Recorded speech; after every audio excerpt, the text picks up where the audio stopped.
Hello friends, આજે આપણે direct and indirect speech English ગ્રામરની અંદર જોવાના છે, જે પરીક્ષાની અંદર એક્ઝામની અંદર 4 માર્ક્સનું પૂછાય છે. Render into reported speech or turn this conversation into reported speech, એવી રીતે પરીક્ષામાં પૂછાય છે 4 માર્ક્સનું. તો એકદમ ગુજરાતી સાથે સરળ સમજૂતી આપેલી છે, તો વિડીયોને અંત સુધી ધ્યાનથી જોજો, તો તમારા 4 માર્ક્સ પાક્કા પરીક્ષામાં આવશે. તો વિડીયો શરૂ કરીએ. ડાયરેક્ટ સ્પીચ એટલે કોને કહેવાય? બે વ્યક્તિ વચ્ચેની વાતચીતને સીધી દર્શાવેલ હોય તો તેને ડાયરેક્ટ સ્પીચ કહે છે. ઇનડાયરેક્ટ સ્પીચ કોને કહેવાય? તો બે વ્યક્તિ વચ્ચેની વાતચીતને કોઈ ત્રીજી વ્યક્તિ દર્શાવે ત્યારે ઇનડાયરેક્ટ સ્પીચ બને છે. હવે આટલું આપણે યાદ રાખવાની જરૂર છે મિત્રો. 1. બોલનાર વ્યક્તિને રિપોર્ટર કહેવાય. સાંભળનાર વ્યક્તિને લિસનર કહેવાય. બોલનાર સાથે વપરાયેલ ક્રિયાપદ જેવા કે સે, સેડ, ટોલ્ડ, આસ્કને રિપોર્ટિંગ વર્બ કહેવાય. અવતરણ ચિહ્નમાં આપેલ વાક્યને રિપોર્ટેડ સ્પીચ કહે છે. રિપોર્ટેડ સ્પીચના વાક્ય કાળમાં ક્યારે ફેરફાર ન થાય તે માટે 3 નિયમો છે. રિપોર્ટેડ સ્પીચમાં ના કાળમાં ક્યારેય ફેરફાર ન થાય એવું ને એવું જ રહે તે માટેના 3 નિયમો છે મિત્રો. આ ધ્યાન રાખજો. નિયમો 3. નિયમ નંબર 1. રિપોર્ટિંગ વર્બ વર્તમાન કાળમાં કે ભવિષ્ય કાળમાં હોય તો રિપોર્ટેડ સ્પીચના કાળમાં કોઈ ફેરફાર થતો નથી. જેવા કે સે, સેસ, વિલ સે, શેલ સે વગેરે ફક્ત અવતરણ ચિહ્ન કાઢી ધેટથી વાક્ય જોડી દેવું પડે છે મિત્રો. કયા કાળમાં હોય? વર્તમાન કાળમાં કે ભવિષ્ય કાળની અંદર. મિત્રો અહીં ધ્યાન આપજો કે વર્તમાન કાળ અને ભવિષ્ય કાળની અંદર રિપોર્ટેડ સ્પીચના કાળમાં કોઈ ફેરફાર થતો નથી. પણ ક્યારે? રિપોર્ટિંગ વર્બ હોય ત્યારે. રિપોર્ટિંગ વર્બ કોને કહેવાય? તો સે, સેસ, વિલ સે, સેલ સે આને. તો એ હોય આપેલું હોય ત્યારે કાળમાં કશું ફેરફાર થતો નથી. માત્ર અવતરણ ચિહ્ન કાઢીને ધેડથી વાક્ય જોડવાનું છે. નિયમ નંબર 1 નું એક્ઝામ્પલ જોઈએ મિત્રો. Ritika says Sunita is a doctor. મિત્રો અહીં ધ્યાન આપજો, શું આપેલું છે? સેઝ. ત્યારે આપણે કાળમાં ફેરફાર થવાનો જોઈએ નહીં. અવતરણ ચિહ્ન કાઢીને ધેડથી વાક્ય જોડવાનું છે. વર્તમાન કાળ કે ભૂતકાળ ભવિષ્યકાળની હોય ત્યારે. તો જવાબ શું આવશે? Ritika says that Sunita is a doctor. એવી જ રીતે હી વિલ સે Mohan is a good boy. તો એનો જવાબ આવશે he will say that Mohan is a good boy. નિયમ નંબર 2. વાક્ય સનાતન સત્ય, કહેવત કે વિજ્ઞાનના સિદ્ધાંત સૂચવાય તો પણ તેમાં કોઈ ફેરફાર થતો નથી. ફક્ત અવતરણ ચિહ્ન કાઢીને ધેટથી વાક્ય જોડી દેવું. એક્ઝામ્પલ જોઈએ મિત્રો આપણે. The Newton said the earth has gravitational force.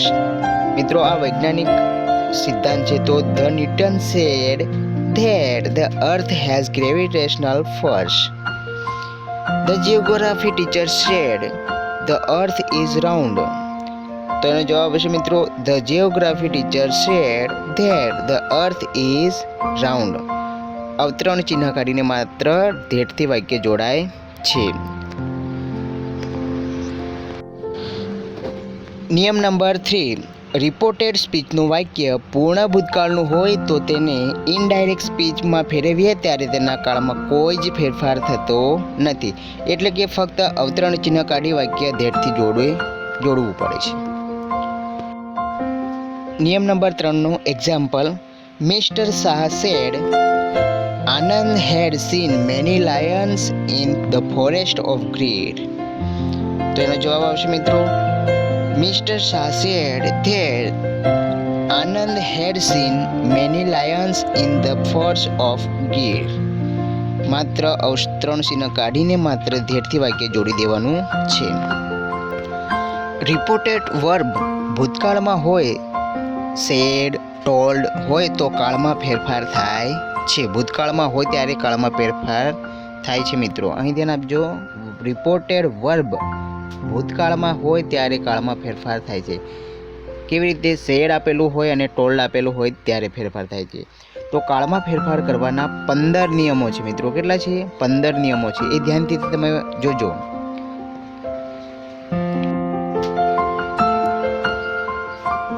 નિયમ નંબર 1, રિપોર્ટેડ સ્પીચનું વાક્ય સાદા વર્તમાનકાળનું હોય તો તેને ઇનડાયરેક્ટ સ્પીચમાં ફેરવીએ ત્યારે તેનો સાદો ભૂતકાળ બની જાય છે મિત્રો. અહીં ધ્યાન આપજો, સાદા વર્તમાનકાળનું હોય ત્યારે સાદું ભૂતકાળ બની જાય છે. એટલે કે એમ ઇઝ આર આપેલું હોય ત્યારે તેનું શું થઈ જશે?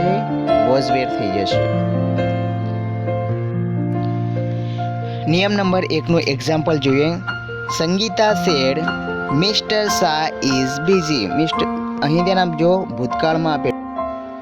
અહીં ધ્યાન આપજો મિત્રો કે સંગીતા પછી શું આપેલું છે? સેડ આપેલું છે. સેડ તો એ ભૂતકાળમાં હોય ત્યારે ફેરફાર થાય છે. મિસ્ટર શાહ ઇઝ બિઝી તો આ વર્તમાન કાળનું છે તો આપણે સાદા ભૂતકાળમાં બનાવી દઈશું. તો Sangeeta said that mister Shah was busy.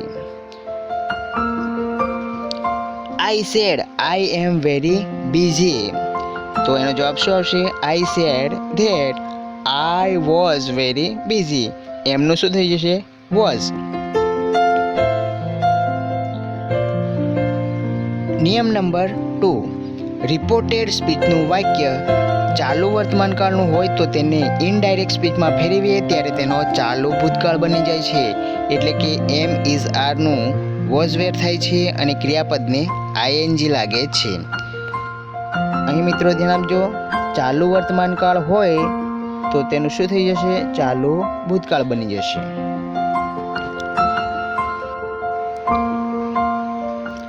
નિયમ નંબર 2 ના આપણે એક્ઝામ્પલ જોઈશું.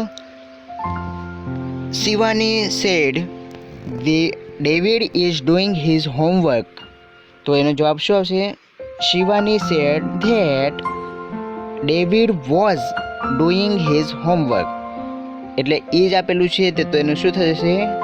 વોઝ થઈ જશે. The teacher said the pupils are playing in the garden.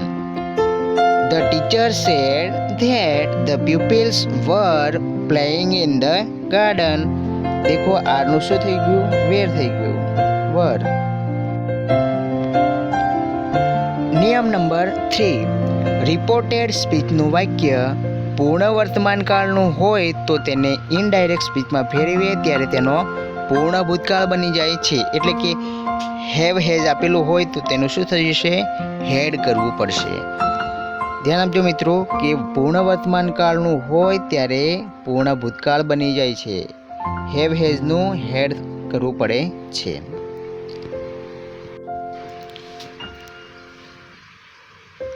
નિયમ નંબર 3 ના આપણે એક્ઝામ્પલ જોઈશું. દીપ સેડ દર્શન has drone a good picture. હવે હેઝ આપેલું પૂર્ણ વર્તમાન કાળ છે તો તેનું પૂર્ણ ભૂતકાળ બનાવી દેવાનું છે. દીપ said that Darshan had drawn a good picture. શું થઈ ગયું આમાં? હેઝનું હેડ મૂકવાનું છે. Next, we said they have spoken the truth તો તેનો જવાબ શું આવશે? We said that they had spoken the truth. નિયમ નંબર 4, રિપોર્ટેડ સ્પીચનું વાક્ય સાદા ભૂતકાળનું હોય તો તેને ઇનડાયરેક્ટ સ્પીચમાં ફેરવીએ ત્યારે તેનો પૂર્ણ ભૂતકાળ બને છે. એટલે કે ક્રિયાપદનું ભૂતકૃદન મુકાય અને સહાયકારક ક્રિયાપદ હેડ મુકાય છે અને ડીડ નોટનું હેડ નોટ થાય છે. અહીં ધ્યાન આપજો કે સાદા ભૂતકાળનું હોય ત્યારે આપણે પૂર્ણ ભૂતકાળમાં ફેરવવાનું છે.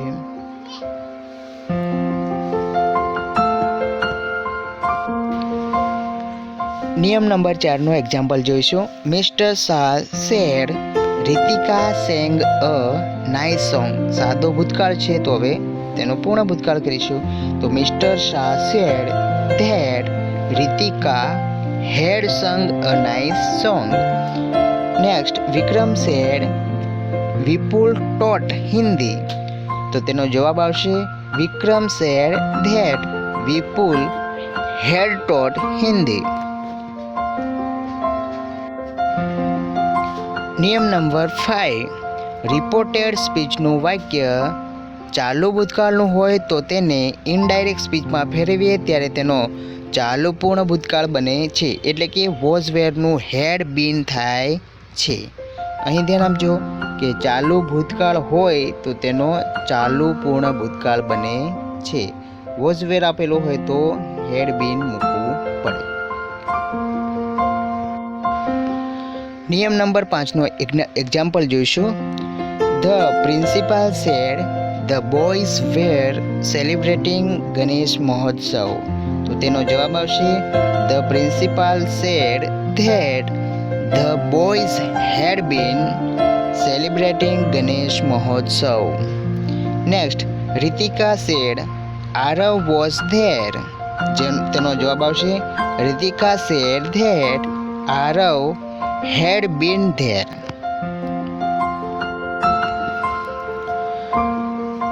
નિયમ નંબર 6, રિપોર્ટેડ સ્પીચમાં shall, will, can, could, may, might, should, would આવે તો શેલ વિલને બદલે વુડ, કેનને બદલે કુડ, મેને બદલે માઇટ મુકાય.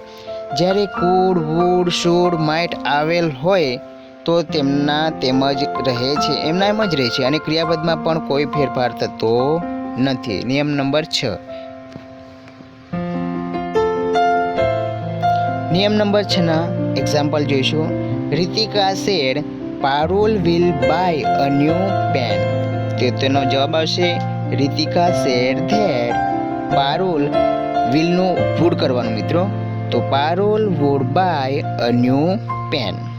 નેક્સ્ટ, નવીનભાઈ said all girls will take part in the painting competition. શું આવશે? તો તેનો જવાબ નવીનભાઈ said that all girls would take part in painting competition. વિલનું વુડ કરવાનું છે. નિયમ નંબર 7, રિપોર્ટેડ સ્પીચમાં સમય સૂચક શબ્દો વપરાયા હોય તો નીચે મુજબ ફેરફાર કરવા.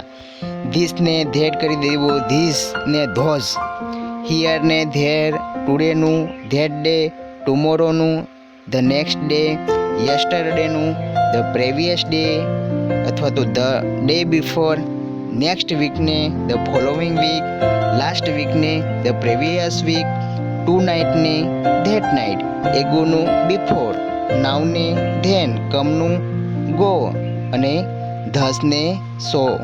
આ રીતે ફેરફાર કરવામાં આવે છે. નિયમ નંબર 7ના એક્ઝામ્પલ જોઈશું. Mister Patel said Ritika will go to Ahmedabad tomorrow.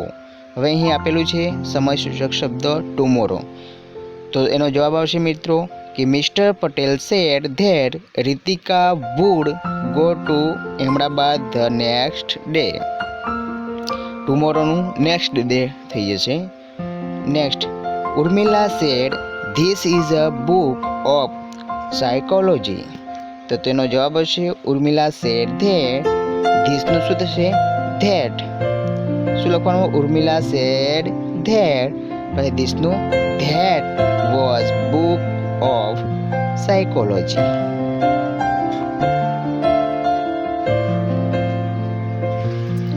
નિયમ નંબર 8, સર્વનામમાં ફેરફાર.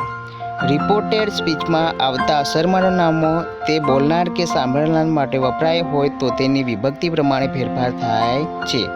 સૌપ્રથમ આ સર્વનામ બોલનાર માટે કે સાંભળનાર માટે છે તે નક્કી કરો. બંનેની સમાન વિભક્તિ હોય તો તેમાં કોઈ ફેરફાર થતો નથી, અથવા બોલનાર કે સાંભળનાર સિવાયના સર્વનામની વાત થતી હોય તો તેમાં કોઈ ફેરફાર થતો નથી, પરંતુ બોલનાર કે સાંભળનાર માટે સર્વનામ વપરાય ત્યારે તેની વિભક્તિ પ્રમાણે ફેરફાર થાય છે.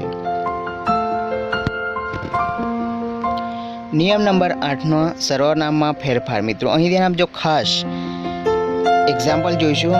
Padmavati said to Ratansinh. અહીં ધ્યાન આપજો કે સર્વનામમાં ફેરફાર થયા ત્યારે પદ્માવતી સેડ ટુ રતનસિંહ, પદ્માવતીએ રતનસિંહને કહ્યું આઈ shell bring your book tomorrow. હવે અહીં પદ્માવતી કહ્યું પછી શું કહે છે? આઈ શેલ બ્રિંગ. આઈ આપેલું છે એ સર્વનામ છે, તો એનું આપણે ધ્યાન રાખવાનું છે.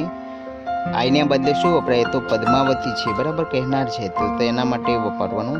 તો એનો જવાબ આવશે મિત્રો, Padmavati told Ratansinh that she. હવે ધ્યાન આપજો મિત્રો, પદ્માવતી છોકરી હોય તો શી મૂકવાનું અને છોકરો હોય તો હી મૂકવાનું. તો શું આવશે જવાબ? Padmavati told Ratansinh that she would bring him book the next day. નિયમ નંબર 9 એટલે કે 9, પ્રશ્નાર્થ વાક્ય. રિપોર્ટેડ સ્પીચમાં પ્રશ્નાર્થ વાક્યની શરૂઆત સહાયકારક ક્રિયાપદ જેવા કે am, is, are, was, were, shall, will, should, would, can, could, have, has, had, may, might, do, does, did થી થાય ત્યારે if કે whether થી વાક્ય જોડવા. મોટા ભાગે આપણે શું મૂકીએ છીએ મિત્રો? મોટા ભાગે શું મૂકીએ? if મૂકીએ છીએ. પ્રશ્નાર્થ વાક્ય હોય ત્યારે ધેટની જગ્યાએ હવે આપણે શું મૂકવાનું છે? if. તો તેનો જવાબ આવશે મિત્રો, અહીં ધ્યાન આપજો, પ્રશ્નાર્થ વાક્ય સાદું વાક્ય બની જાય છે અને સાદા વાક્યમાં જે પ્રમાણે ફેરફાર થાય તેવો ફેરફાર થાય છે.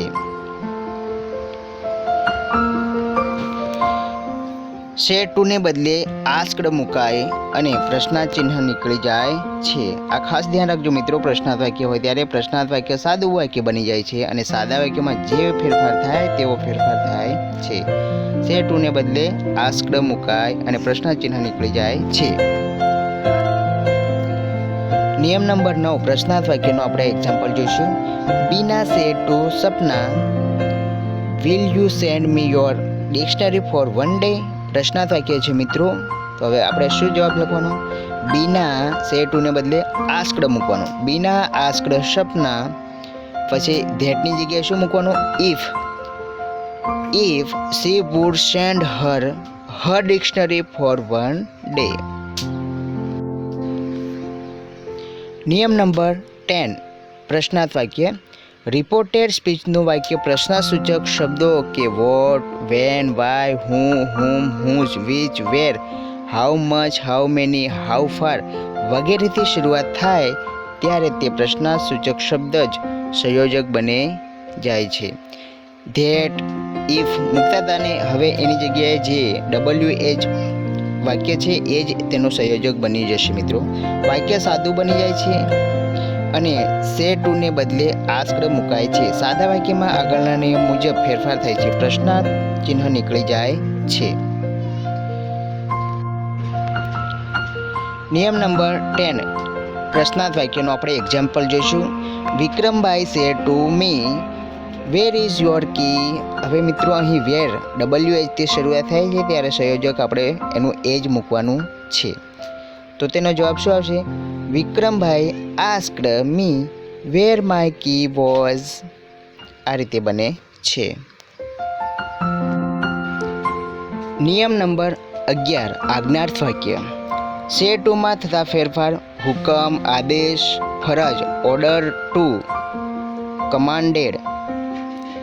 વિનંતી દર્શાવવા માટે રિક્વેસ્ટેડ વપરાય છે. સલાહ માટે એડવાઇઝડ વપરાય છે. સૂચન માટે સજેસ્ટેડ વપરાય છે. સૂચના માટે ઇન્સ્ટ્રક્ટેડ વપરાય છે. આજ્ઞાર્થ વાક્યની અંદર મિત્રો ટુથી વાક્ય જોડાય. મિત્રો આપણે ધેટથી વાક્ય જોતા હતા સાદા વાક્યમાં, પ્રશ્નાર્થ વાક્યમાં ઇફથી મૂકતા હતા અને WH થી હોય ત્યારે તે વાક્ય સીધું જ સંયોજક બની જતું હતું.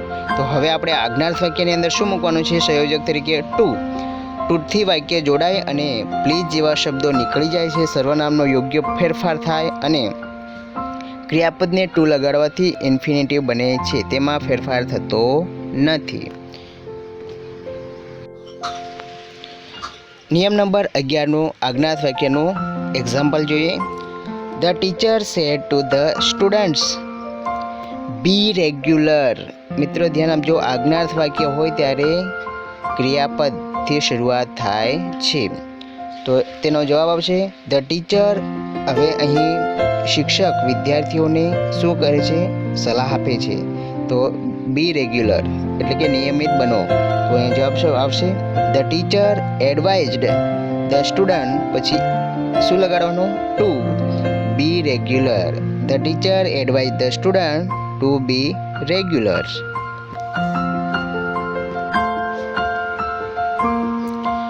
નિયમ નંબર 12, આશ્ચર્યકારક વાક્ય.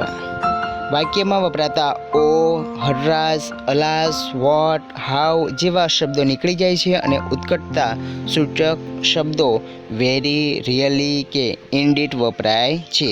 સે ટુને બદલે એક્સક્લેમ્ડ ટુ વપરાય છે. રિપોર્ટેડ સ્પીચના વાક્યના ભાવ પ્રમાણે exclaimed with delight, exclaimed with sorrow, exclaimed with disgust, exclaimed with joy, joyfully, angrily, in fear, with wonder, with surprise, with appreciation જેવા ફ્રેઝિસ વપરાય છે આશ્ચર્યકારક વાક્યની અંદર. નિયમ નંબર 12 આપણે આશ્ચર્યકારક વાક્યનો એક્ઝામ્પલ જોઈશું. Dhoni said, how sweetly Sakshi sings. તો તેનો જવાબ આવશે મિત્રો, Dhoni exclaimed with appreciation that Sakshi sang very sweetly.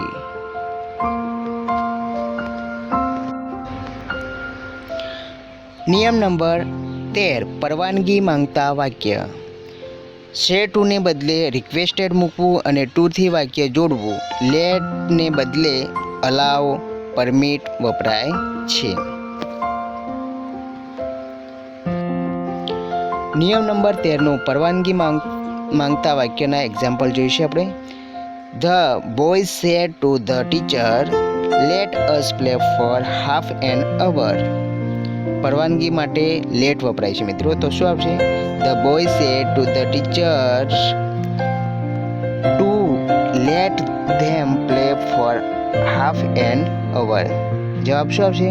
The boys requested the teacher to let them play for half an hour. નિયમ નંબર 14, દરખાસ્ત સૂચવતા વાક્ય.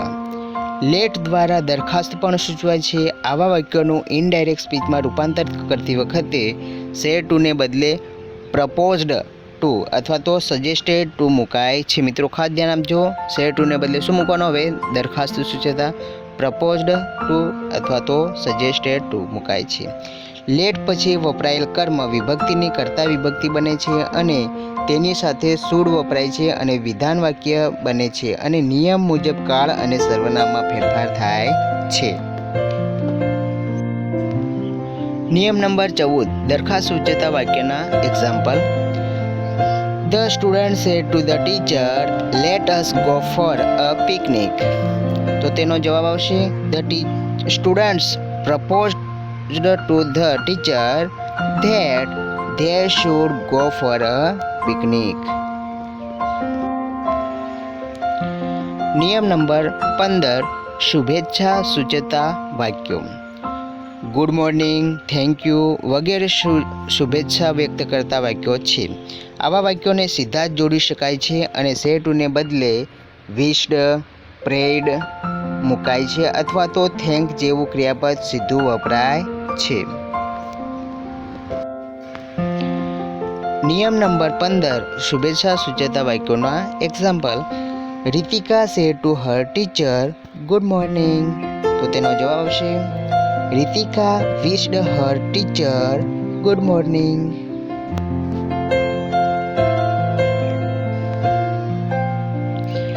ફકરાનું પરિવર્તન કરવા યાદ રાખો કે ટૂંકા અધૂરા વાક્યો પૂરા કરો. વાતચીતની ભાષામાં કેટલીક સ્પષ્ટતા કરવા જરૂરી શબ્દ ઉમેરો. સંવાદમાં રહેલા મૂળ ભાવ વ્યક્ત કરવા પ્રયત્ન કરો અને તે માટે જરૂરી શબ્દ ઉમેરો. સંવાદોને સળંગ ફકરામાં લખો. કાળ સર્વનામનો ફેરફાર નિયમ અનુસાર કરો. આ હતું ફકરાનું પરિવર્તન કરવાની યાદ રાખવા માટે. આટલું તમે કરશો તો મિત્રો તમને પરીક્ષાની અંદર 4 માર્ક્સ બેઠા મળી જશે. જો તમને વિડીયો ગમ્યો હોય તો વિડીયોને લાઇક કરો, શેર કરો અને આ યુટ્યુબ ચેનલને સબસ્ક્રાઈબ કરો. બાજુમાં આપેલ બેલ આઇકનને પ્રેસ કરો જેથી કરીને તમને આ યુટ્યુબ ચેનલ ઉપર નવા વિડીયો અપલોડ થશે તો તમને મારા મોબાઈલમાં નોટિફિકેશન મળતી રહે. Thank you.